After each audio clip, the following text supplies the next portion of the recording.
Hey guys, welcome back to my channel. ఇదొక mini vlog. New ఇయర్కి వెళ్ళామండి బయటికి. లంచ్ కానీ డిన్నర్ కానీ. ఇంతవరకు ఇంకా అసలు వెళ్ళలేదు. 2 months అయిపోయింది. అందుకు రాజా డిన్నర్కి బయటికి వెళ్దామన్నాడు. మారతల్లి సర్జాపూర్ రోడ్లో మనకి చాలా రెస్టారెంట్స్ ఉంటాయి కదండి. ఏ రెస్టారెంట్కి వెళ్ళాలా అని చాలాసేపు ఆలోచించాము. మళ్ళీ బర్కాస్ కనిపించింది. న్యూ ఇయర్ రోజు ఐటీపీఎల్లో బర్కాస్కి వెళ్ళామండి. మినీ బ్లాగ్ షేర్ చేశాను ఆ రోజు. వైదేహి ఆపోజిట్లో ఉంటుంది. అక్కడ ఆ రోజు అంబియన్స్ ఫుడ్ అంతా బాగా నచ్చింది. మారథల్లిలో బర్కాస్ ఎలా ఉంటుందో తెలీదు. ఫస్ట్ టైం ఎక్స్పీరియన్స్ చేయబోతున్నాము. అన్నీ సేమే ఉంటాయి అనుకున్నాం. ఫుడ్ ఓకేగా ఉండింది.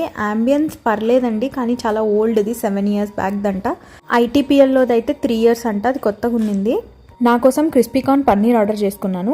రాజా వజ్ర తవా ఫిష్ మటన్ బిర్యానీ ఆర్డర్ చేసుకున్నారు. టేస్ట్ అయితే బాగానే ఉండిందంట. బట్ అంబియన్స్ అయితే నాకేం నచ్చలేదండి. మొత్తం మండి టైప్ కదా, కుషన్ కవర్స్ అన్ని చినిగిపోయి పాతగా ఉండింది. మీరు బర్కాస్ మండి ట్రై చేయాలంటే ఐటీపీఎల్కే వెళ్ళండి.